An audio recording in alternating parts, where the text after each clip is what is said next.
everybody, I'm Peter, and I've been known to make good use of a lightsaber. He's Mike, and he's about to let everybody in on a little secret. Together, we're Rebels, the podcast where we explore the Star Wars expanded universe through an episode-by-episode deep dive of the animated series, Star Wars Rebels. This is part 2 of the pilot episode, Spark of the Rebellion. If you haven't listened to part 1 yet, please go back and listen to that. This will make a whole lot more sense. One exciting note, we wanted to try to do something different on these pilot episodes by doing them ourselves. But we decided to call in some backup for the rest of the season because we are boring ourselves already. Totally. This two's company. Yeah. We are not ready to announce the full list yet, but look forward to some comedians, cosplayers, bloggers, astronauts, podcasters, costumers, Ghostbusters, writers, and other great friends, police officers, more likely, still no, and other great friends from the Star Wars universe, and they're going to come on here and share their thoughts on each episode. Yeah, I'm stoked. We've already started booking guests. They're going to show up on the next couple episodes. Peter's mom. Yeah. Just like a bevy of moms. It's just a gamut of moms on the podcast. With a sprinkling of grandmothers. Okay. So for updates, to see that guest list, see who's coming up on other episodes, please subscribe on iTunes or your favorite podcast app. Or you can follow us on Instagram or Facebook or Twitter by searching Rebels Pod, all one word. You can also email the show at rebelsrebelspod@gmail.com. Mm-hmm. Cool. You ready, Mike? I've never been more ready for anything in my entire life.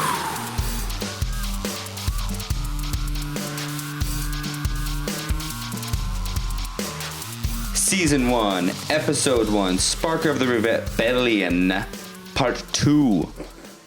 Ezra Bridger encounters the Ghost crew and joins them on a mission to free Wookiees from an Imperial Star Destroyer. Yep. So remind me where we left off. Let me tell you.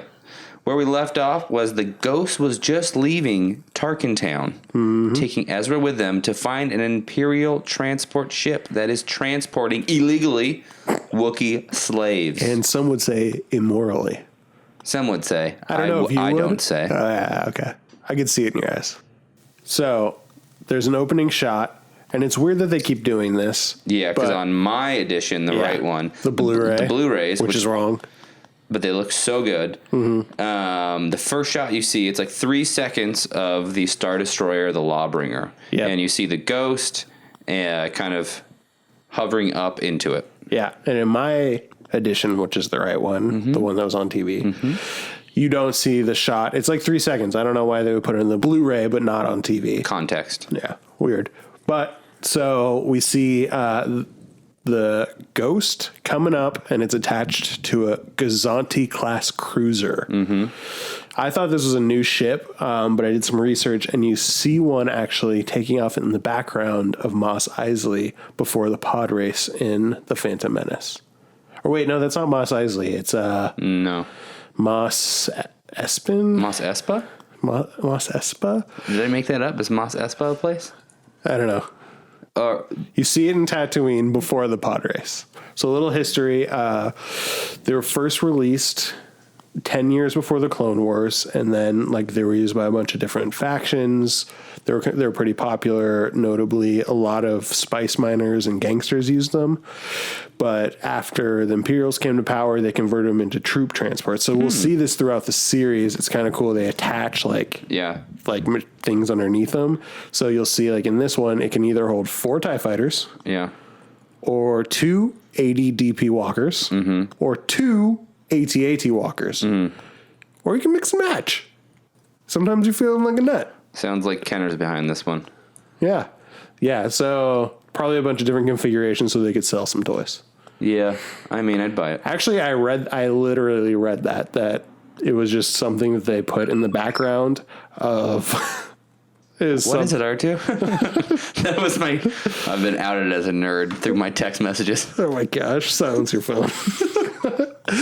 So they put it in the Clone War, or in Phantom Menace as background, and then George Lucas purposely added it into the Clone Wars in a bunch of places so that they can make toys of it. That's great. I love that. I actually am going to have to share this on our Facebook, but I would make movies when I was a kid, stop animation films, and they were always about Star Wars. That's so sick. And I recently found some of them. Oh my Because gosh. I was the kid who would buy all the toys. Like, I have a video where my grandmother is Emperor Palpatine. I'm not making this up. And like, and then there's a lot of weird shots, like POV from the Millennium Falcon of me just flying around in my backyard, and then stop motion of stormtroopers chasing each other. I know your grandma, and that is such a great visual. I will rip that DVD. All right, follow us on Facebook. By the time you hear this will be posted on Facebook. Oh my gosh, this is so great. Yeah, because I would buy this. I'm that kind of person. Yeah. So in the middle of the rescue, let's keep moving. The comms become jammed, and I can't help but think about Spaceballs every time I hear something's been jammed. Sir, the radar, sir. It appears to be jammed. Jammed. Raspberry. There's only one man who would dare give me the raspberry. Lone Star. Were you a big Spaceballs? Oh yeah, that was like the movie. We had a TV in our van when I was a kid. I remember that. Yeah, we had that van for a really long time. What karate movie would we always watch in that van? Story of Riccio. It was really inappropriate. Yeah. But speaking of inappropriate, that was the movie my parents would put on the van to shut us up when I was young. Did you see I was the oldest of my kids, so I was young, my brother was younger, and my sister was youngest. And looking back on it, should not have been watching that movie at the ages we were. Did you see Star Wars or Spaceballs first? Be honest. 'Cause it's okay. I'm going to say Star Wars. Okay. But I really don't remember. It genuinely might have been Spaceballs. I don't remember either. Because I was born just after Return of the Jedi came out. Yeah. And I'm a little younger.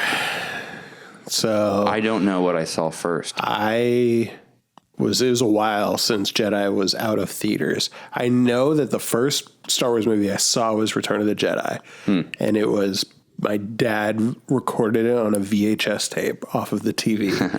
And we would watch that with like the commercials and everything. Yeah, that sounds about right. I had a lot of movies like that. Yeah. That was my first Star Wars experience. I love that. Yeah. All right, well, let's move on. Spaceballs. The comms are being jammed. And then... It's a trap. Star Destroyer comes out of hyperspace. It is definitely a trap. This is Callus's Star Destroyer. We already named it. The Star Destroyer is called the Lawbringer. Yeah. Which is about the most boring of all the names. It's pretty tough, I guess. I like it. The Lawbringer. Well, it's like Vader's was called... First he was on the Devastator. The Devastator. Then he was on the Inquisitor. No, it wasn't the Inquisitor. Executor. Yeah. Execucizer. Yeah. That's a weird name.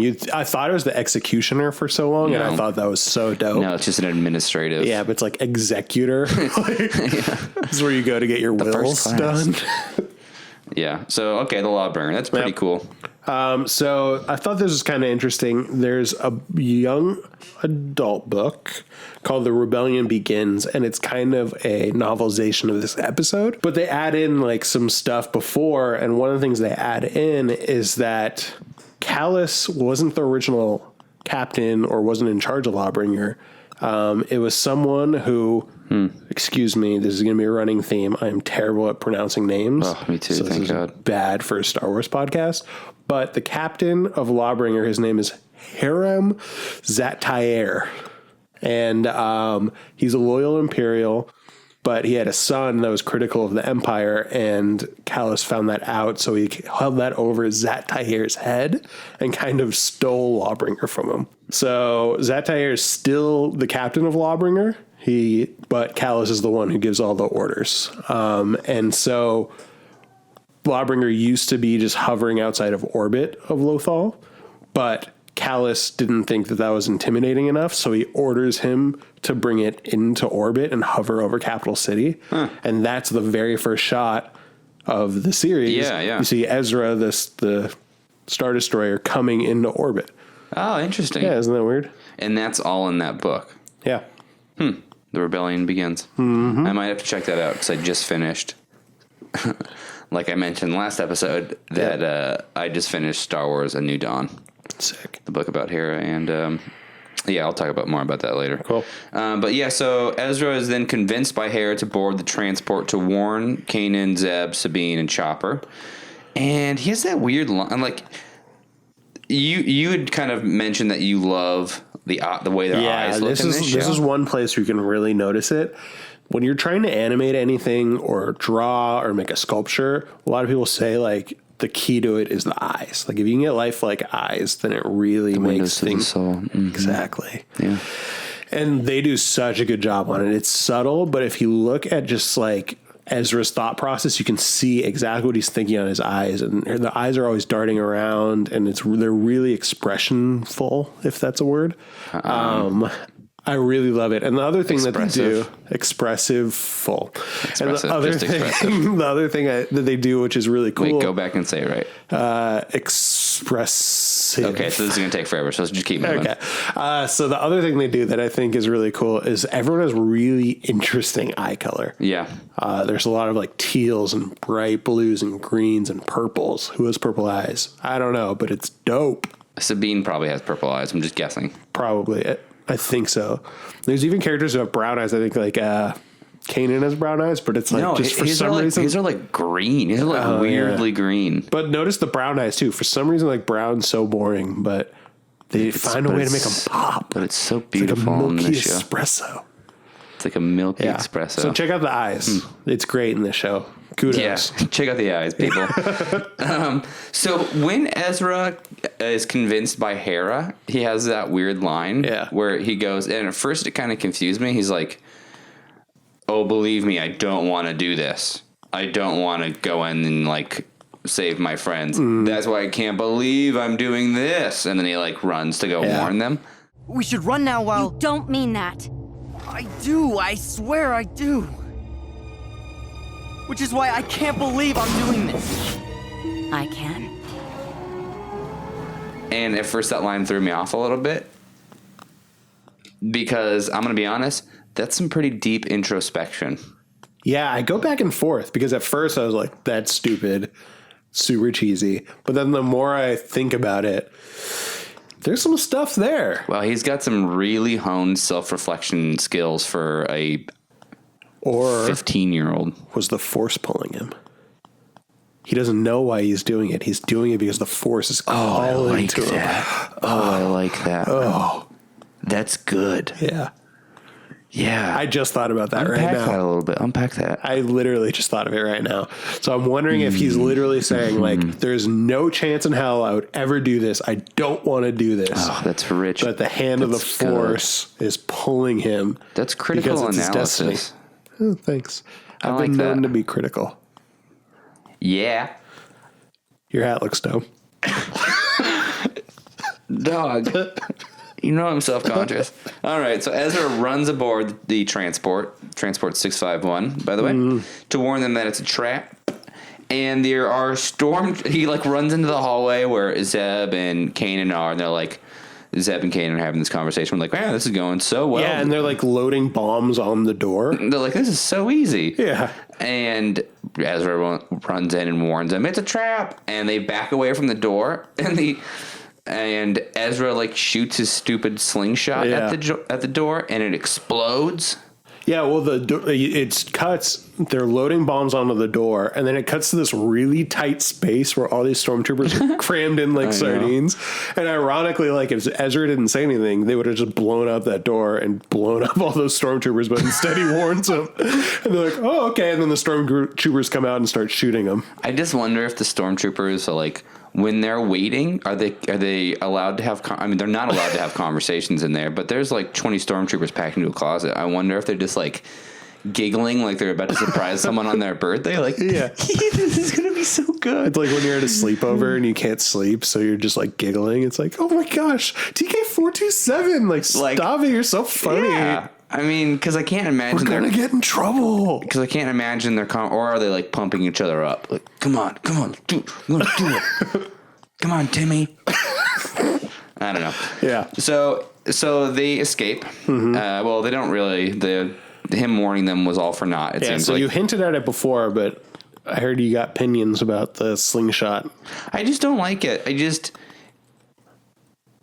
I don't. It's just it varies in what it's able to do. Yeah. Sometimes it just like it seems like it just annoys people when it hits them, and then like as we'll see at the end of this episode, then it like completely paralyzes a stormtrooper. It just I guess you could use it to varying degrees, like how hard you pull this slingshot. Yeah, but it just seems like such a like. How do we make it seem like he's a kid? Like, give him a slingshot and some overalls. Yeah, that's my objection to it. Is it just seems very transparent, and I'm glad that they ditched it. Yeah. I mean, even like the gun lightsaber thing is a little cheesy later on, but I mean, you know, I'll live with that over a slingshot. Yeah. Yeah. So they get out of there, and then Sabine, to help them out, Sabine and Chopper turns off the gravity. Yep. And this is a weird trick that she pulls. To what effect, I don't know. Like, they're able to escape, but it seems like they would have been able to escape just as well if the gravity was on, perhaps even better. Yeah. Because everyone who's like in this little coral, they're all managing okay without the gravity off. Mm-hmm. It seems. And thematically, I get why they don't do this, but I mean, they would also have just been fine if Kanan would have just like force pushed them all. Yeah. I mean, he hasn't revealed himself yet, but it's like, come on. Force run, force push, force chop. Like, get to it, friend. Yeah. Yeah, so Kanan pulls out his blaster, and you notice that it sounded very Han Solo-esque. Yeah, it kind of looks like Han Solo's blaster too, but it's got like a really cool, like it's a very distinct Han Solo sound, and it looks like a different model of whoever made the Han Solo blaster. I wonder if it's manufactured. The DL-44, because that's one of my favorite guns in Star Wars Battlefront. I noticed like Ezra does a swimming motion in zero G. Which would not work at all, but for some reason that helps him go faster. Yeah. The science doesn't add up there. You know what it is? Force. The Force. Yeah. Yeah. I don't know how I knew you were going to say that. I think the Force. So they're running down a hallway. The gravity's back on now, and they're running, and Zeb just like kind of grabs Ezra and like pushes him just to like be like, get out of the way, kid, and just because he's kind of a jerk. Very Darwinian. I didn't notice that in the beginning. Like when I first watched this episode, I just thought like he got caught, but it was totally Zeb's fault. Yeah. And he's a jerk. Yeah. He's a major jerk. Sorry, kid. You did good. Yeah. That's what he says when the door's closed. Okay. Put in the clip from the show where he says that right here. Okay. I'm just assuming you did it. Let's move forward. Now we're aboard the Ghost. I'm not going to do it. You're not going to do that? All right. Well, you have all the power. Sorry, kid. You did good. So they're back aboard the Ghost. There's a shot that's on the Blu-ray that's not on the TV versions where you see Zeb like kind of fall back against the wall and kind of release really an exhale. Like it's like 2 seconds. Oh man. So you're really missing out on some key character development. Yeah, well, it really is a key character development because you see for the first time how weird his feet are. And they remind me of whatever that weird polywog frog thing is from Gulligle Island. What's that big thing called? I have no idea what you're talking it's about. Something like Binks or Jar Jar Binks sounding. I don't even know what these words are you're saying. We'll just go with it. Okay. He has frog-like weird feet. Yeah. And you notice that in that scene. I did notice that. So they go into the cockpit of the Ghost, and they're like, "Oh, that went well." And they say, "Where is Ezra?" Yep. And we find out that Zeb gave him a death sentence, pretty much. Pretty much. Hera scolds him using his full name, which means she is not messing around. She's the mom. Hera Zeb Aurelios? Yeah. I love that moment. That is nice. I love that they're all scared of Hera. Yeah. Well, it's her ship. Yeah. So it makes sense. She's the captain. Yeah, it's great.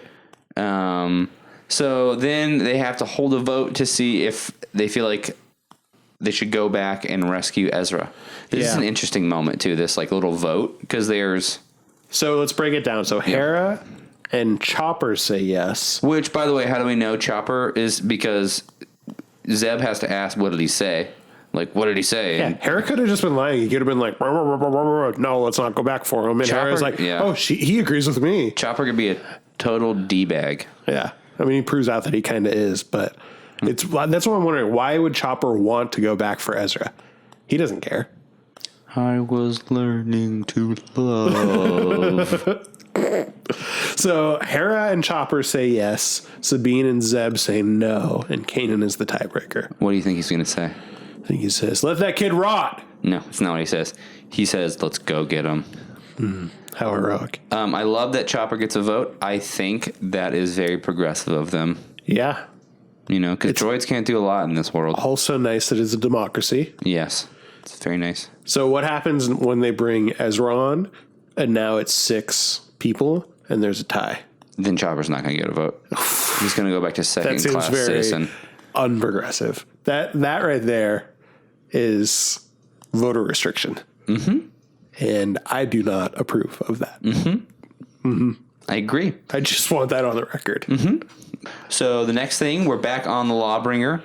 Yeah. There's a cool detail where when you look at this long shot, just very subtly you see that it's still smoking underneath from the bomb that they blew up to get out of there. Which was funny because they like congratulated Sabine on that. She's like, "How did it look?" And Kanan's like, "Beautiful as ever. Like you did a great job." And I think that's so funny that they're once again celebrating murder. Yeah. Like you just killed so many people. How did it look? How many people do you think I killed? How many families do you think I destroyed? Oh, it has a weird, brilliant red color. The other weird thing is like, I mean, they didn't know Ezra wasn't on Ghosts. So like, how did it, they didn't, I mean, they easily could have just blown Ezra up. Luckily they got off of the transport and went onto the Star Destroyer by the time they blew it up. But it's a very small window. That would have been great if that was the end of Ezra and like Star Wars Rebels like did what that show Lost wanted to do. Like, you know how Lost wanted to like, we're going to be a crazy show where we kill the main character like on the first episode, like Jack's going to die, and then they didn't end up doing it. So what if Rebels did that? Like we're going to kill the main character on the first episode. Yeah. They blow him up, and like you just see like his severed hand floating through space, like it's Luke Skywalker's falling out of Cloud City. I guess at this point in the show, I wouldn't be bummed because I'm not right now a huge fan of Ezra. He is just like, he deserved to die with that stupid slingshot. That's how I feel. Yeah, I know, right? So we're on Lawbringer. Ezra has been put into jail. Detention. Yep, and he's being questioned by Agent Callus. I like that these detention rooms look exactly like they do in A New Hope. Like it looks like Leia's cell. Yeah, I love the detail they really, really tried to keep to the original movie, which is so cool. I was noticing too, looking at the Blu-ray when we were watching it, the detail's so good on the Blu-ray, and you miss some of that when you're on TV or watching on your computer. It's so like, it looks like a painting. Like everything looks like a watercolor, like a living watercolor. And it looks like it's just pulled straight out of Ralph McQuarrie's paintings. It's so cool. So I love that. One of the other things I think is interesting. So Ezra says his name is Jabba the Hutt. Now I'm going to ask you this. Okay. So Jabba the Hutt, obviously a notorious gangster. So he's famous enough that a Lothrat that has never been off-world knows who he is, but not famous enough that an Imperial agent knows who he is, especially a security agent who's supposed to be dealing with crime. I don't think... So, like, why wouldn't you just be like, your name's not Jabba the Hutt? Or is he just playing along because he doesn't care? I think he's just playing along. Okay. Because I think you're right. I think everyone knows him. He's famous. He's the Gaga of that world. Yeah. Jabba. Gaga. Do you see it? Ooh la. Jabba ba. Jabba. Jabba ba. Ooh la. Jabba ba. Ba Jabba ba. So one of the things that Ezra says while he's being questioned is like, they're not coming back for me. You must be bright as a binary droid. So I looked this up because it caught my attention. There's no information on what a binary droid is other than they're notoriously dumb based on this episode. Like the Wikipedia thing says, based on the first episode of Star Wars Rebels, they're dumb. And Ezra Bridger says they're dumb. But I know that the language that R2-D2 speaks is binary. So is R2-D2 a binary droid? Or does he just speak a language called binary? Yeah, I think it's the language is just binary, like ones and zeros. Okay. So this brings up a point.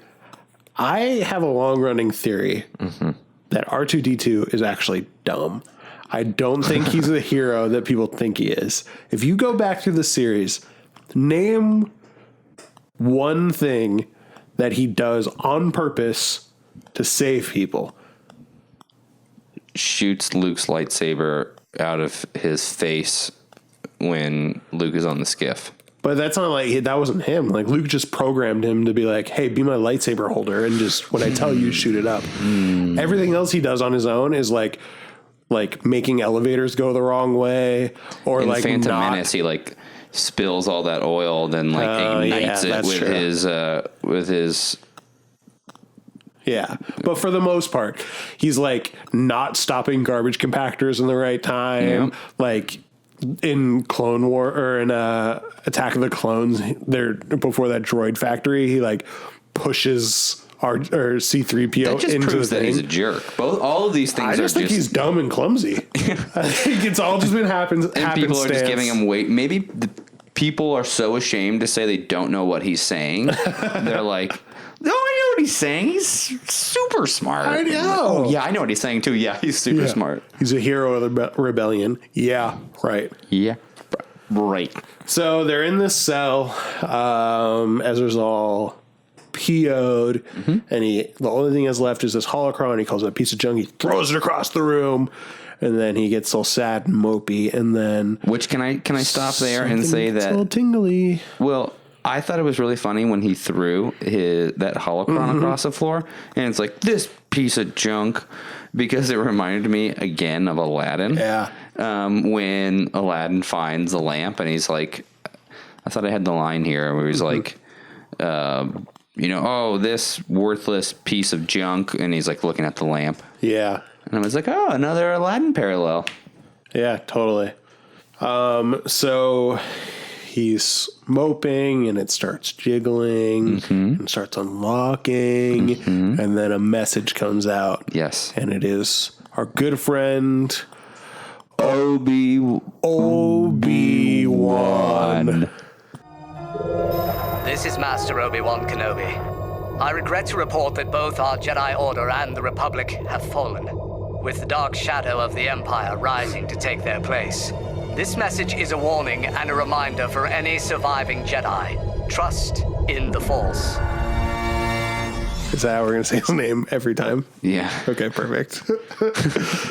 And it's interesting, and I wanted to stop here for a second, because this holocron, which we'll kind of jump into Kanan deeper later, but appears in the comics, the Kanan comics, which are really freaking cool comics, by the way. Yeah, they're really good. But a little background on this moment, that book I just read, Star Wars: A New Dawn, that's all about Hera and Kanan and kind of how they come together.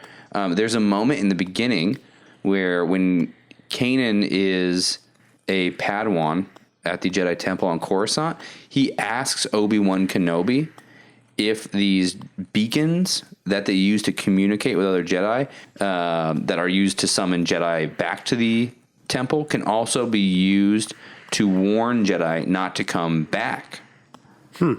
And so Kanan is actually the one who gave Obi-Wan Kenobi the idea to use beacons in that way.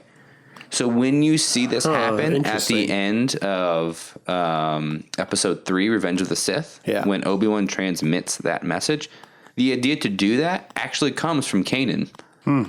And that is backed up in that book, Star Wars: A New Dawn. Interesting. Yeah, isn't that? Yeah.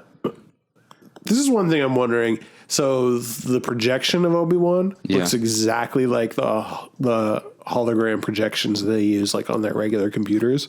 Is it just the same tech, but it's just protected by like Jedi power blocks? Yeah, sure. I have no idea. It's just like weird. It's like, all right, I'm going to put this VHS tape in a magic box. And then lock it Yeah. with a kryptonite seal. Yeah, I was expecting just like something more mystical. Like, No, just a VHS tape. yep. All right. Cool. Cool. Yeah, we're on the same page. Totally. All right. So Ezra tricks the stormtroopers into coming in. He like fakes by like making some cough noises. He's like, "Oh, I'm dying." Yeah. And the stormtroopers like run it's in. like, wait till my uncle, the Emperor, finds out or something like that. Yeah, and that didn't. I'm so glad that's not the thing that got them. They think he's like choking or something, so they run in to get him, and he's hiding behind under the stairs and like kind of slips out like, "Oh, tricked ya," whoop, and like slides out the door. Yeah, so this is a weird thing. This is very, very nitpicky and small. But this is the first time in the entire Star Wars saga I noticed like the stormtroopers standing there and they had different knee pads. Yeah. And I was like, that's weird. I wonder why they added this for Rebels. But then I went through the whole series and that's how stormtroopers were. How did I not know what their knees looked like? I never knew that either until you pointed this out. Yeah, I feel like, I wonder if it's the Mandela effect. Have you ever heard of that? No, yes. I mean, yes, I have, but explain it to the people. So here, let's do a test. Okay. So did you read a childhood book of a family of bears when you were a kid? Mm-hmm. What was that book called? Bernstein Bears? But it's not. It's called like the Berenstain Bears, not the Bernstein Bears. Mm-hmm. Everyone thinks it's the Bernstein Bears, but it's the Berenstain Bears. And so there's a conspiracy theory about like how our timeline got mixed with another timeline where everyone remembers one thing and our timeline got mixed with another one. It's called the Mandela effect because a ton of people thought Nelson Mandela died in the 90s when he didn't actually die until the 2000s. So when he was released from prison, tons of people were surprised because they were like, wait, I thought he was dead. But maybe in our timeline he died. But it got mixed with another timeline where he's alive. So maybe I'm the president somewhere else is what you're telling me? Maybe. So maybe stormtrooper knees were matching when we were kids in our timeline, but we're now in a new timeline where they have mismatched knee pads. Interesting. You know, I really like to make us think on this podcast. Yeah, think about nothing. Yeah. Am I right? Yeah. Also, the Death Star was an inside job. Steel doesn't melt like that. Bush did the Death Star. All right, let's get back on this. All right, so Ezra picks up a cadet's helmet from the armory, and over the intercom, he hears Kala say that the real Wookiee prisoners, not the ones that were used to trick him, the real ones are being transported to the spice mines of Kessel. And so I'm kind of obsessed with trying to figure out what stormtrooper helmets these are. Yeah. And I thought this was the cadet one, but it's so similar. But there's like slight changes in the markings underneath the eyes and the eye sizes. Like the eyes are just a little bit bigger on this Star Destroyer than on Lothal. So I don't know what freaking helmet this is, and it's driving me crazy. Yeah. And again, it's a very weird looking helmet. Yeah. So while using this, he's able to escape, right? Uh-huh. And the ghost returns just in time to pick up Ezra, which is a ballsy move, by the way. I know. They don't have a clever plan. They're just like, let's just land. Yeah, what could happen? And again, they emphasize that they hid their approach, right? Yeah. Kind of underlining the name of the ship, the Ghost. So they just arrive, and just by happenstance, Ezra is there at the same time. So lucky for them, this non-plan worked out. Yep, and Ezra is still in his helmet. He's still in his helmet, and Zeb punches him in the head. He's like, "How do I know it's you? You're wearing a bucket." Like he had no same idea. clothes. He's wearing like an orange jumpsuit. He doesn't look anything like a stormtrooper. I think he just wanted to punch Ezra. Zeb is not. I think he's just anger problems. He's real mean. Yeah. Punches him. Yeah, and so to get away. Yeah, I love this. To get away, Sabine has, I guess, spray painted her awesome logo, her Phoenix logo onto the ground. And right as the ghost is taking off, stormtroopers are running up to stop them. And the stormtrooper kind of bends over and looks at the spray paint. Yeah, Callus does. Oh, yeah. And goes, it smells it. Ooh, what's this?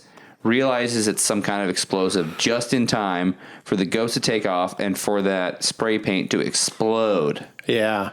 Which is cool tech. I don't understand it at all. Like, I don't know how you're and it's a big explosion. It's a huge explosion caused by spray paint. It reminds me of the gum thing in Mission Impossible. Do you remember that? Yeah. Where Tom Cruise like folds the gum and then it can explode. And I love that. And I always think about that line too. Red light! Green light! And then he throws it onto the window and it like explodes. It's a great moment in film history. Yep. So speaking of that, similar thing happens where they get the vacuum of space is exposed and people start getting sucked out. So keep this in mind. Like Callus is like hanging on by an edge and he's like, close the blast doors or close the shield or whatever. And a stormtrooper hits a button and closes the shields and saves Callus's life. Keep that in mind for later on when Callus has has a chance to repay a stormtrooper. We'll see if he pays it forward. Yeah. All right, so we take off to Kessel, to Spice Mine K76. So we're there. We're on the Spice Mines of Kessel. We'll talk a little bit more about the Spice Mines of Kessel, but there's some interesting stuff there. All right, I like that. Okay. Well, so this is where the Wookiees are, and they're going there to rescue them. And I really like this line they talk about where, slaves on Kessel only last a few days, and they emphasize, but, a Wookiee... Yeah. Or no, slaves only, last a few weeks, but a Wookiee who's born in the forest, they're made to live in California. They can't live in Arizona. They're going to die. Yeah. Everyone who goes from California to Arizona dies. That's just science. Fact. Yeah. So I didn't know this for a long time. I do now. Do you know what spice is? Well, so I thought, you tell me what I thought it was like a spice. Like I thought it was just a valuable commodity. No, because I am a Dune fan, and I know that Lucas was heavily inspired by Dune. Yep. I kind of did that equation where Dune, the spice is used all over the universe and is like a sign of wealth. And in that book, the Duke Atreides, he says that, and I have this, he notes that every valuable commodity known to mankind all fades before this one spice called melange. Huh. And not without reason, this spice is often called the secret coinage. And so on the planet Dune, Arrakis, they mostly, which is kind of where Tatooine kind of comes from, they mine this spice called melange, and it's like, it's just like a fancy spice. It's a fancy drug. Yeah, so that's the thing that's interesting. I didn't know this. Spice in Star Wars too. It's a drug. Yep, that's what I figured. And so I don't know exactly why the Empire wants it. I'm assuming it's kind of like narcotics. Like you can probably make medicine out of it or painkillers for. Do you think that's medicinal why stuff? But do you think that's why Jabba looked so doped up in Return of the Jedi? Like when he's sitting there, in their weird temple they took over. Yeah, they're totally all high on spice. Oh yeah, it's definitely just a drug then. Okay, cool. Yeah. So there's a lot of, that's what's kind of interesting about Kessel is there's like crime lord syndicates working alongside the Empire trying to mine this stuff, and it's super lucrative. So from the book Thrawn, the new EU one, not the old Timothy Zahn ones, the new Timothy Zahn one. There were old Thrawn books? Yeah. Oh. It's like the most famous. Oh, wow. We're going to have to unpack a lot of stuff when Thrawn comes in. He's like one of the most famous Legends characters ever. It was a big deal when he was brought into Rebels. I did not know that. Ooh, I'm excited to start talking about this. So from the new Thrawn books, Thrawn says spice in any of its dozens of varieties was the plague on the galaxy, a horribly addicting drug, and its victims would lie, steal, assault, and murder for it. Yeah, it's basically melange from Dune. Interesting. So we meet a couple Wookiees. Again, I am not going to be good at pronouncing this. Wolfaro. Yeah. And his son Kitwar. Yeah. So I want to know your opinion about this, because to me the Wookiees looked like skinny, like they're emaciated. Emaciated. So again, pronunciation, not my strongest suit. They're emaciated, like they look really skinny, like they've already been slaves and they're being. That's what it looks like. Okay, I didn't know if It that looks was like just a stylistic this choice. isn't their first spice mine they've been to as slaves. It's sad too. They do a good job. Like It would have been cooler if they made their hair like falling out in patches and like might be a little too depressing. It's like those, one Wookiee's carrying another dead one, like this is a kid show. And like, yeah, you could totally see their ribs. It'd be so messed It's up. like It'd be those awesome. those sad commercials where it's like, look at all these abused dogs, and it's just like They should make a Wookiee version of the boy in the striped pajamas. I don't know what that is. It's a Holocaust movie. It would be so You're dark. dark. Yeah. Mike's out. I don't want to talk about it. So the older Wookiee, the main one, that's Wolfaro. Mm-hmm. He's classified as a silverback Wookiee. Yeah. Which it doesn't describe what this is, but I was noticing that he specifically has short legs. I thought that was a weird stylistic choice for all the Wookiees, but I noticed that he specifically has very stubby, weird. Is it supposed to be like a reference to like a gorilla? I like guess a silverback? So. Yeah, which is Because weird mixing. He doesn't really. Our reality and their reality. Yeah. So, yeah, I don't know what that means, but he's a silverback Wookiee, and he has a son named Kitwar. So we don't see him in Sith, but he did fight in the Battle of Kashyyyk. So that's like, they referenced that earlier, like, oh, those fuzzy guys, they really saved our bacon back in the Clone Wars because they fought on the side of the rebellion. We get to see that in Revenge of the Sith, right? Yep. Yeah. So a little interesting nugget for that is the battle that was in Revenge of the Sith was originally written for A New Hope, but then they didn't find a way to put that in. And so they moved it to Return of the Jedi. But then, notoriously, they wanted to introduce new characters that are cute and cuddly. So that is what happened. That is where we got Ewoks from. Which I'm fine with. Yeah. I'm actually not anti-Ewok. Maybe it's our generation. Maybe it's because, like I said, Return of the Jedi was the first one I ever saw. It was my favorite movie for a really long time. I'm not anti-Ewok. I love those guys. I feel neutral about them. They're just there. They're just the part of the reality. I'm pro-walk. That's some cool slang. That is cool. I like that. Yeah. Okay, so there's battle outside the mines, right, going on? Yeah. Zeb's like, try not to get dead to Ezra. And it reminds me of... to get dead. Which is a funny thing. It reminds me of Ezra, or Dr. Evazon's, you'll be dead! You'll be dead! From A New Hope in the cantina. I do love that. So the Ghost crew, they're fighting to free the Wookiees, right? Yeah. Another great sound is a stormtrooper gets shot right in the face, and he just goes, yow! Yeah, it almost sounded like when R2-D2, when he gets he's like, yow! Mm-hmm. So the ghost rolls in. Yep. The battle begins. Yep. Stormtroopers apparently don't need to hide behind crates. The whole Ghost crew is hiding behind things and shooting back, but like... It's like the stormtroopers just feel invincible. They're not having to hide behind anything, and they're just shooting. Yeah, it's wild. Maybe it goes back. Like, I don't know. There's an ongoing problem in this series, and I'll keep pointing it out. The Empire seems very undermanned for a giant galactic empire. They never have enough overconfident. people. Maybe it's that. They never have enough people to guard anything. It's always like 5 guys guarding this whole spice mine. Do you think they're relocating everyone to the Death Star at this point? Maybe. That's what I was trying to think if there's an in-universe reason, and I'm wondering if it's either just the Outer Rim is so hard to control and it's so like, spread out that you could have millions and millions of people in your army, but you just can't station people. It's like, in what would you places. rather? What would you rather police, San Francisco or Sacramento? Like San Francisco, of course. Yeah. Like let Sacramento turn into a hellhole. Yeah, I mean it's already a hellhole, but I mean let's just let it get wiped off the face of the earth. It'll take care of itself. Yeah. So we'll notice that they never have enough guys to guard anything. And then Kanan calls out, "We're gonna do a 22 pickup." Yeah, that's our plan.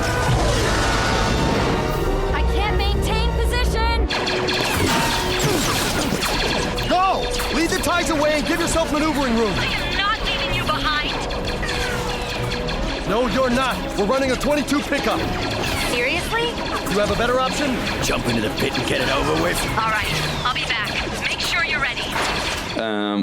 which is weirdly referential of football, but not a football thing. Yeah. Right? Doesn't that sound like a football thing? Yeah, like a 22. it does. I'll do it. Pull it. 22 pickup. Sounds like some sort of sports ball. And when he said that, so I wanted to look up what a 22 pickup exactly was, and this is right off Wikipedia. A 22 pickup was a term used to describe a maneuver in which an individual would hide within a cargo container, which would then be magnetically picked up by a starship. Seems very specific. So I guess this is a commonly used thing, a 22 pickup. That's odd. It doesn't seem that dangerous, too. They're all like, oh my gosh, I can't believe you're crazy enough to want to do a 22 pickup. But it's like... Seemed like the safest option. I know. It doesn't seem that bad at all. They give Chopper a lot of autonomy because he orders... He's like, Chopper, get back to the ship. Man the guns. Like, Chopper can shoot guns? Like He has arms. He has those things that come out and like... I just feel like it'd be against programming or... I mean, even if he has arms, he's short. Like, can he see over the dashboard to shoot people? Yeah, I don't know. I mean, it's kind of interesting that they let him vote. They let him shoot people. It's like, what else do you really want? He's basically just like a real person. It's a good time to be a droid. Yeah. So Kanan is about to pull his real big move, and Ezra goes, care to let me in on your secret? Yep. And Kanan goes, I'm about to let everyone in on the secret. 22 pickup? Care to let me in on the secret? Kid, I'm about to let everyone in on the secret.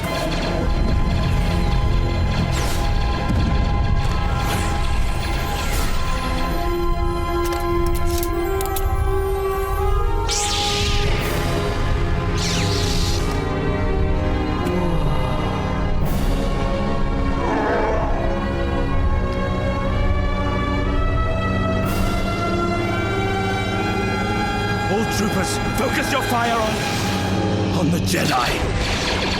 How do you feel about that line? I'm about to let everyone in on the secret. Honestly, like, I love it. Really? I don't know if that line specifically is cool, but what happens next I thought was so cool. I think it's really it's cool like too. Goosebumps, like, and he's doing like, it's so cheesy, but in a cool way. So he gets up, he's like, I'm letting people into a secret, and he's like slowly walking, and he like puts away his gun, and he kind of like just slowly dodges like blaster bolts. It's so badass. Yeah, I think it's great. I think it's especially cool in the context of his story. Yeah. I think if you're watching this for the first time and like this is all you've seen of Kanan is these 2 episodes. Yep. It's not the craziest thing you've ever seen, but I really like it in the context of his story, and I think it's really cool. So he does his force walk out there, super slow, super confident, John Wayne style. Yeah. And starts deflecting blaster shots. Yeah, he pulls out his lightsaber, which I'm going to ask you a question. Mm-hmm. Functionally speaking, other than it just being a cool mechanism that might sell toys, why does Kanan need to have his lightsaber in 2 parts that he puts together? Well, I think it was trying to show like that he hasn't used this in a long time, and he's like, but he does it like every time he puts it back on his belt, he takes it apart.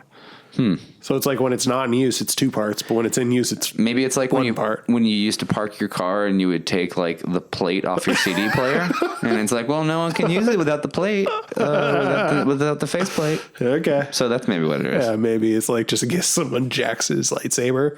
Yeah, they're not gonna get anywhere without this kyber crystal. Oh man, now I can't play my Tragic Kingdom CD. Okay, I'll go with that. Okay. I also want to ask you, so is Kanan technically a Jedi?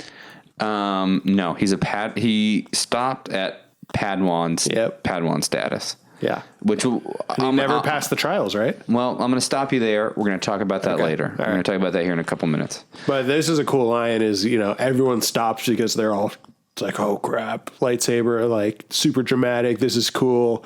And then Callus is like everyone focus your fire on the Jedi. The Jedi.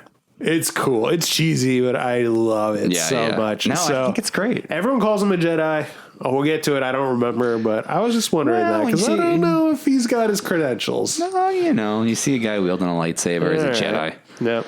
I like that. I like that Zeb. Like he has like this swear word, and he yells it when stuff's getting getting wild. That's Carabast. Yeah. And that is apparently a Lasat. Yeah. Cuss. I looked for like a direct translation, but I can't find one.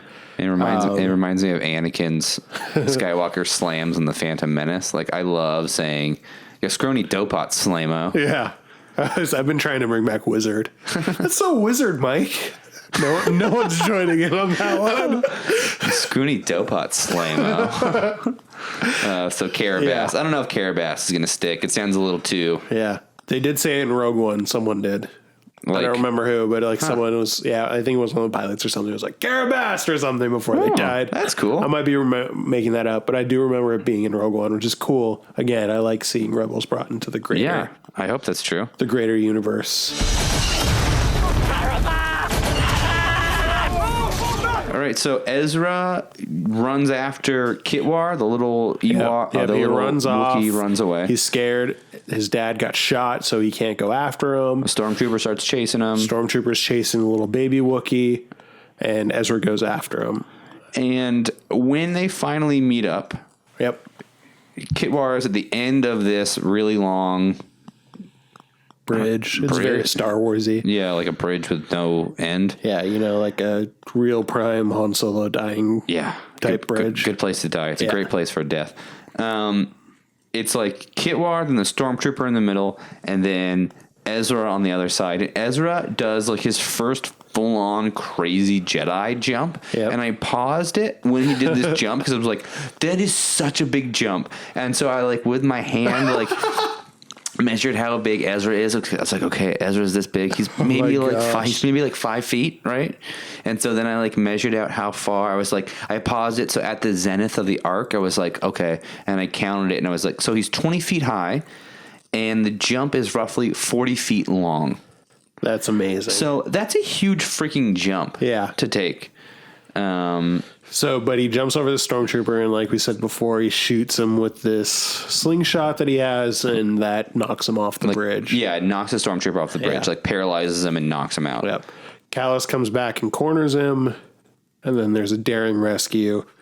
Yes. Kanan comes up. He's standing on the top of the Ghost, which they do a lot, and is actually really cool. Just seeing people standing on top of spaceships in the atmosphere. But it's when it comes up, he's the first thing you see. He's floating up, and then the Ghost reveals itself, and it made me think of Back to the Future right away. Oh yeah. Do you remember when Marty McFly comes back up and Doc opens a door and hits Biff in the face? Remember the whole thing? Yeah. I was like, that was such a Back to the Future move. Yeah. And so he deflects Kallus's blaster bolt and hits him and knocks Kallus off the bridge too.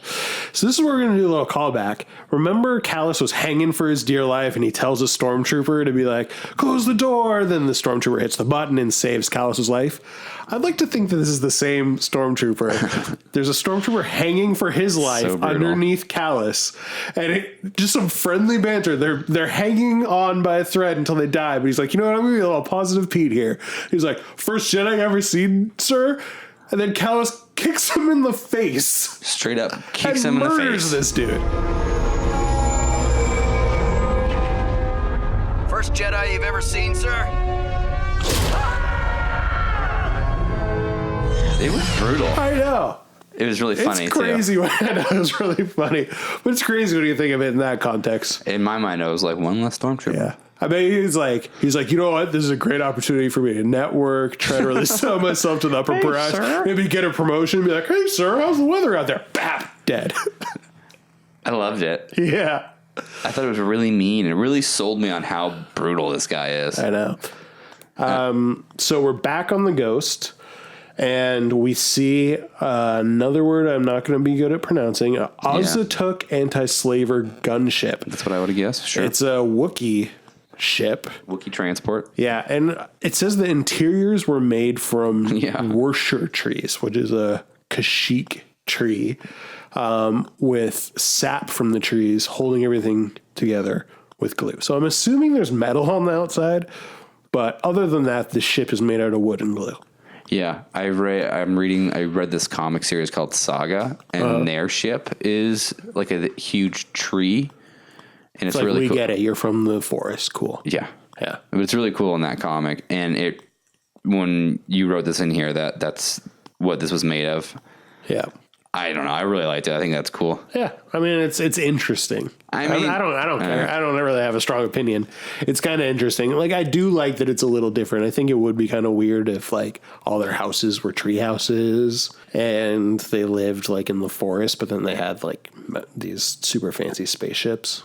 I don't know. I think it kind of makes sense. Yeah. I don't know. But Pablo Hidalgo, who's part of the Lucasfilm Story Group. Yeah, like the man. Yeah. He wrote a book called Star Wars Rebels Head to Head, where basically it was like who would win in a fight, which is a sick idea. And so he placed one of the Azatuk anti-slaver gunships against one of the cruisers we saw before, the Gazanti class cruisers. And that was Azatuk, the Wookiee anti-slaver gunship, damaged the freighter and escaped. Wow. So that's who would win in a fight. Just a little trivia. So in an early draft of A New Hope, we went to Kashyyyk. Like I said, there was the Battle of Kashyyyk. And Azatuk was the name of Chewbacca's father. Mm-hmm. Yeah. Not itchy. Nope, it's not itchy. Holiday special is not canon. Actually, funny you'd bring that up. Ooh. I want it to be canon from the depths of my heart. I'm actually going to address that in a later section. Okay. That is also what I call a tease. So the Azatuk anti-slaver gunship, it detaches from the Ghost and jostles thing, and Ezra uses that cover to steal Kanan's lightsaber from his belt. So we're going back to Lothal. They arrive and they drop Ezra off, and you know, like Kanan's like, "All right, you got something in mind," and he gives the holocron back. It's been opened. Hera says he passed the test. Yep. So we go back to the tower. Ezra's hanging out. So we just confirmed that Kanan allowed him to steal that holocron. Yep. So we're back at the tower, and he senses that someone's there, and he says without looking, "What is the Force?" "What is the Force, Dad?" What's the Force? The Force is everywhere. It surrounds us and penetrates us. It binds the galaxy together. And it's strong with you, Ezra. Otherwise, you'd never have been able to open the holocron. And Caden's there, and he tells him it binds everything together. It flows in, it penetrates us. straight out of Yoda or Obi-Wan's playbook. Yeah, this has nothing to do with anything, but I noticed there are really distinct posters on the wall in Ezra's thing, and they have no significance. But here's a little tale, just a warning for all you kiddos. If you're searching for something like Ezra's bedroom on Google Images, make sure you have Safe Search on, because there is some interesting fan fiction that pops up when you search any of these characters. Ew. So nothing about the posters, just a little word warning. And I'm really interested in your next note here. Yeah. So he's like, oh, okay, I understand what the Force is. And then he turns around and Kanan's just gone. He just Batman disappears. Yeah. Like straight up like Commissioner Gordon, just like Batman disappears. I always wonder when that happens in shows, like, was the character able to coolly slide out, or did they know, like, this is my chance to make it look like I disappeared, and they have to just, like just run so fast and kind of frantically, and it's actually not as cool as the other person imagines it as. I imagine them, like, quickly, like, just ducking out of the way and then hiding in a corner and be like, oh my God, I bet that looks so cool. Oh my God, oh my God, oh my God. Oh my God, I hope he didn't see me. Because I would pull that all the time if I could. So Kanan returns to the Ghost and he watches the full message from Obi-Wan Kenobi. And it's the voice from the Clone Wars, James Arnold Taylor, who he's awesome. That guy is like a dedicated Star Wars member. James Arnold Taylor is. He's freaking cool. Super cool. There's a kind of little like introspective pan to see what all the characters are doing. I noticed Sabine sitting at a holochess table, which I'm just wondering at this point, is that just standard in all freighters? It's like, buy a freighter, you get a free holochess table. I think so. Okay. I think so. I love those last scenes where it's like, Kanan talking and like these shots of all the Ghost members, and I thought it was really kind of artistic and really cool ending. Mm-hmm. And I love that. Yeah, it's really cool. And then so Ezra Batman appears behind Kanan. Yep. He's doing a real cool guy pose, just standing there like a cool guy, and he returns the lightsaber. You know, and Ezra, or this is what I'm wondering from you. Like, Kanan says when he's up in the tower, like, you can either keep the lightsaber or let it waste away as one of your trinkets, or you can come and learn the ways of the Force with me. Do you think that Kanan was actually going to let him keep the lightsaber if he was like, nope, I'm out? I don't know. It could be interesting because I wonder if that was like a turning point for him where he's like, okay, I just Jedi'd. If this dude is my apprentice, this is my path now. I'm just a Jedi again. I think he knows he's going to say yes. But if he says no, I'm just going to let him keep the lightsaber and I'm just once and for all done with this life. Yeah. I think that's kind of interesting. Yeah. And Kanan seems he's a troubled character anyways. Yeah. And so I think he'd be okay with letting go of something like that. I think he feels like he has to anyways. Yeah. So I think part of Ezra's apprenticeship, him becoming his Padawan, in a sense, is like helping Kanan move on as well. Yeah. I think it's so cool. So the family's together. Yeah. And now we end the episode, which I'm on record saying I wish that this was the first appearance of the Inquisitor. I think it's so cool that it ends on this. It can be yours in your head canon. This can be the first time you see the Inquisitor. Yeah, but Callus contacts this mysterious person. Yeah. And he says, I found a rebel cell led by someone who made a good use of a lightsaber. And then it pans around and you see this creepy Inquisitor. Yeah. And he's like, cool. Yeah. Cool, dude. Excuse the intrusion, Inquisitor. But in the course of my duties, I have encountered a rebel cell. The leader of that cell made good use of a lightsaber. Ah, Agent Callus. You did well to call.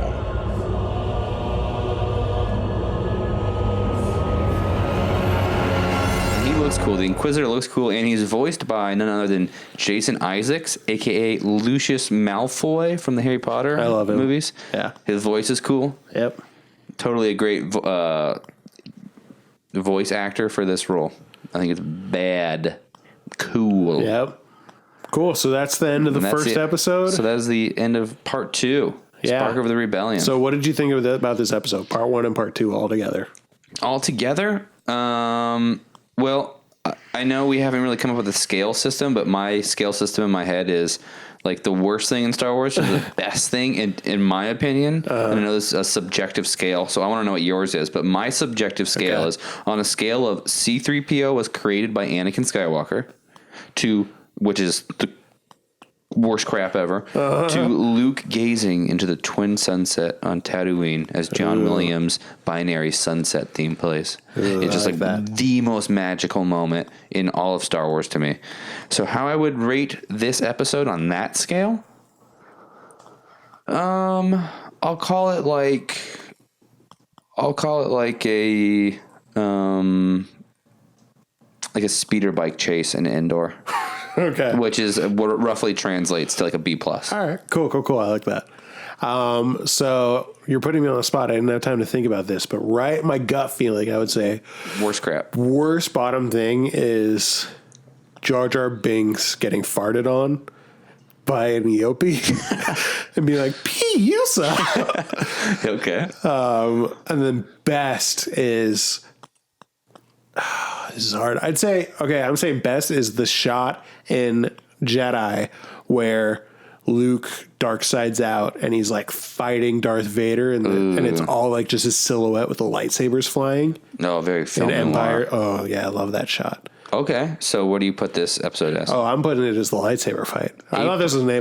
I loved this episode. I think it set the tone. There's a little bit of cheesiness, but nothing that offended me. Yeah. Like, they took such care. Oh, I really love this episode. All right. It really caught me. Well, if you're on social media, you should send us your scale. Yeah. I want to see what other people's scales are that we can use. That's dope. All right. Well, should we move on? Yep.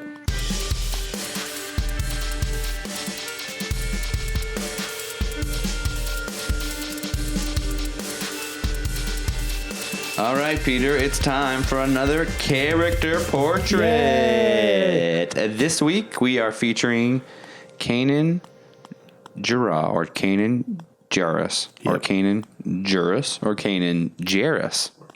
All right, so Kanan was born Caleb Doom. We'll get into that later. He's a Force-sensitive human. He loves to doubt himself, and he rocks a killer goatee.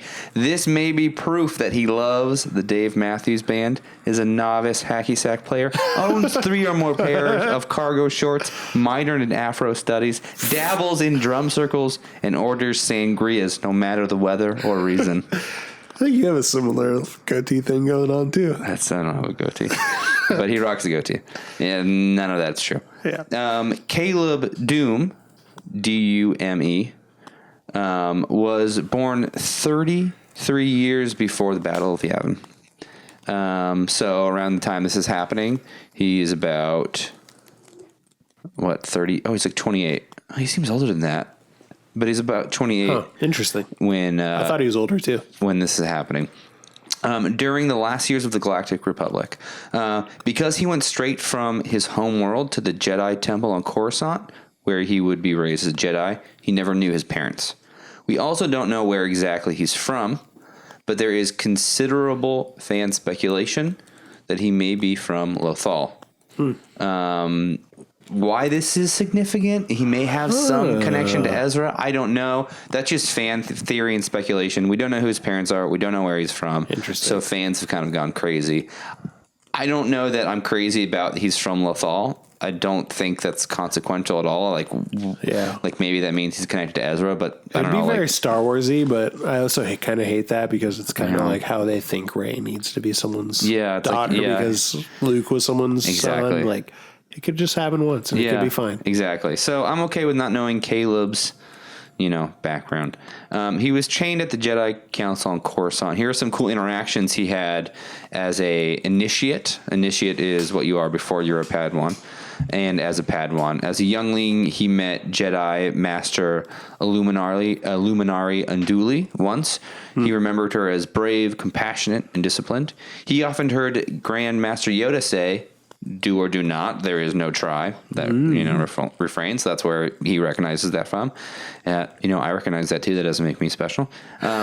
He also did some saber training with Ahsoka Tano. That's awesome. Yep. He also attended a class by Madame Jocasta Nu on how Padawans are chosen by Jedi Knights. Is that the librarian? Yes, that is. My gosh. That's the Jedi librarian. Such a cool character. So he went to some classes by her. All right. On another occasion, he attended a lecture by Obi-Wan Kenobi in the Jedi Temple's Central Security Station, where he learned about the Jedi recall signal, like we talked about earlier, which he inadvertently gave Kenobi the idea to use the beacon to warn Jedis away. So that comes from Caleb. Huh.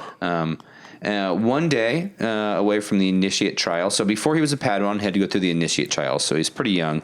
And he was practicing with some buddies, Azuma and Quid. And Yoda was watching him practice. And he trips and he hits his head.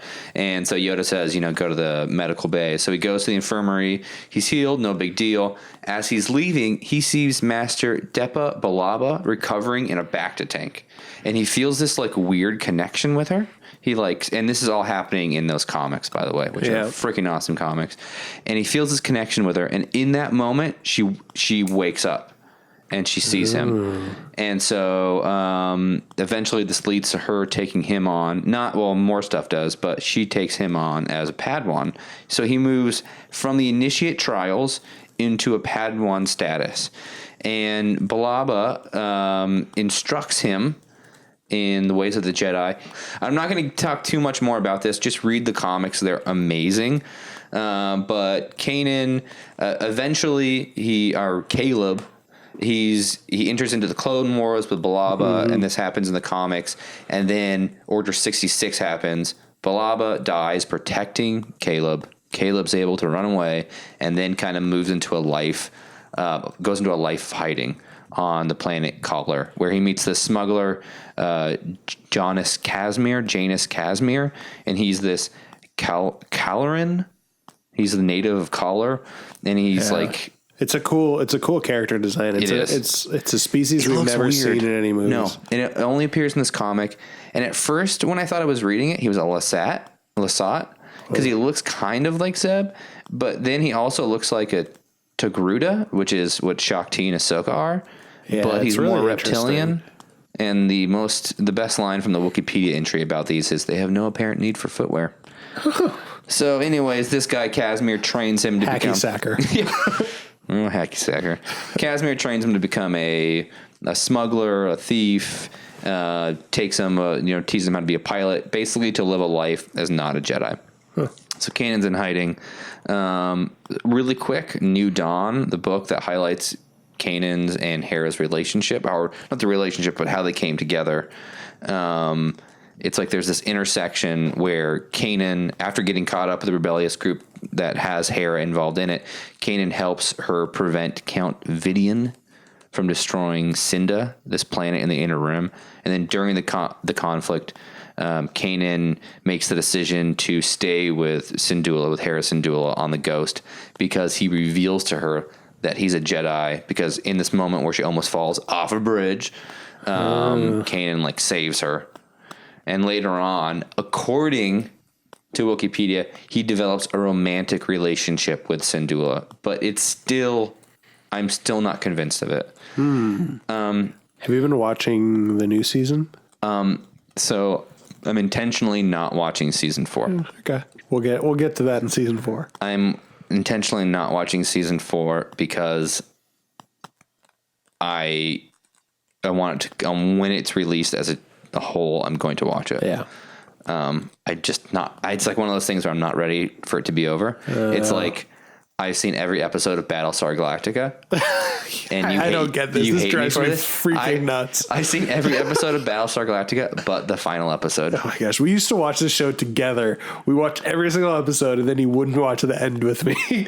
Some behind the scenes stuff about him, real quick. According to Star Wars blogger James Byrne, the name Kanan was based on a road in Malibu, California. Also, Kanan had different meanings in different cultures.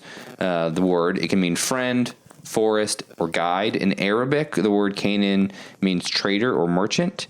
There may be some suggestions that the biblical reference of the biblical land of Kanan. And then final note here, of course, Kanan is voiced by Freddie Prinze Jr. Oh, yeah. And I'm going to ask you right now to end this character portrait. What's your favorite Freddie PJ movie? Can't hardly wait. Really? Yeah. You mean She's All That? No, you're using Can't Hardly Wait, right? Yes. Mine, it's a tie. Between the appearance where he's the male nanny in Friends, or I Still Know What You Did Last Summer. That's a good one.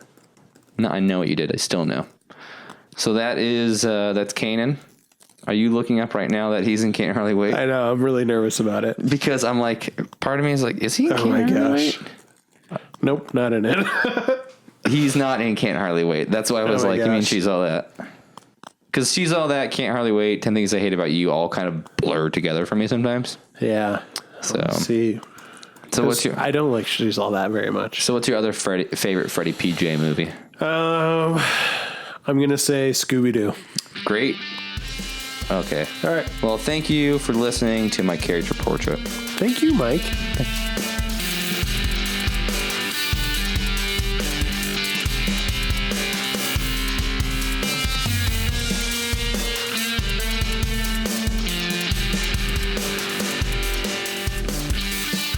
Now, you ready to get a little deep? Always. It's deep dive time. Whee! So I prepared a little thing where we talk about Kessel and slavery, greater slavery within the Empire. So, as we mentioned before, this is the first canonical appearance of Kessel. It was mentioned in A New Hope by C-3PO. He was like, oh, they're going to send us a Spice Mine of Kessel. Spot on C-3PO impression. And then also Han Solo mentioned doing the Kessel Run famously. But it's never been seen. So you were saying it looks a little nicer than you thought. Mm-hmm. So it's split up in hemispheres. It's ruled by a royal family. And actually the southern hemisphere is like really temperate and lush and like beautiful, evidently. And that's where the royal family lives. And then the northern hemisphere is like harsh and where all the mines are. And basically, this royal family just kind of like turns a blind eye to what's going on because it's making them super rich. And, this is so Dune. Is it? Okay. Yeah, I haven't read Dune yet, but yeah.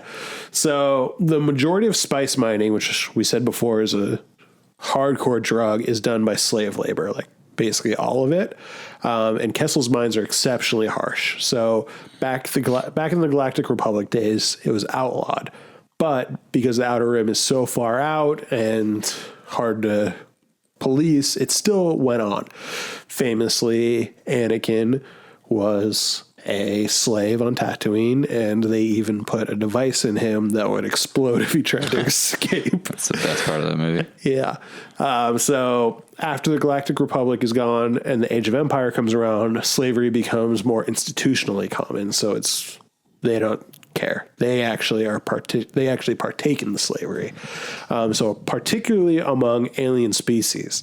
So we talked about this before, but the Empire as general think that aliens are inferior to the human-dominated Galactic Empire. So they enslave aliens, especially Wookiees, who were actually classified as non-sentient. So they were just basically, they didn't believe that Wookiees like had a soul or anything like that. So they invaded Kashyyyk and enslaved everyone. So there's a book called the Aftermath Trilogy. It's whatever. It's whatever. But one of the interesting things, which I think you'll like, is it deals a lot with the New Republic. This is after the Empire's gone. They're trying to form a new government. This is before Force Awakens, but after Jedi. And there's the New Republic, and they're on a quest to pay reparations to the species that were enslaved by the Empire. Mm-hmm. And as part of that, they launch a big battle to liberate the Wookiees on Kashyyyk. So this is a quote from the book where they're just like, we have so many slaves. Like, what are we even going to do with it? So there's an Imperial officer that says, we have a surplus of slave labor, but what to do with it? Could the Wookiees be farmed for their meat? Presently, it's stringy and tough, but maybe they could be fattened up or modified in some way. Crossbred with another species, perhaps. So they had so many Wookiee slaves, they were thinking about eating them. I imagine they taste like venison. Yeah, I don't think they'd be very good. But here's a fun fact that you are going to love. So in Aftermath Empire's End, which I think is the third book, Han and Chewbacca storm the slave camps on Kashyyyk. After winning the battle, they're kind of doing the sweep to just free everyone. Mm-hmm. And they end up freeing Chewbacca's son, Lump Awaro, who was first featured in the holiday special, which means lumpy. They call him Waru in this because I guess they want to differentiate it, I guess. But Lumpy is officially canon.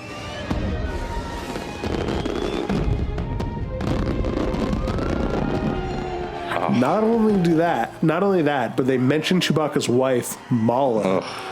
She's not in the book, but she's mentioned by Han Solo, who was created for the holiday special. So the message, Mala, the message.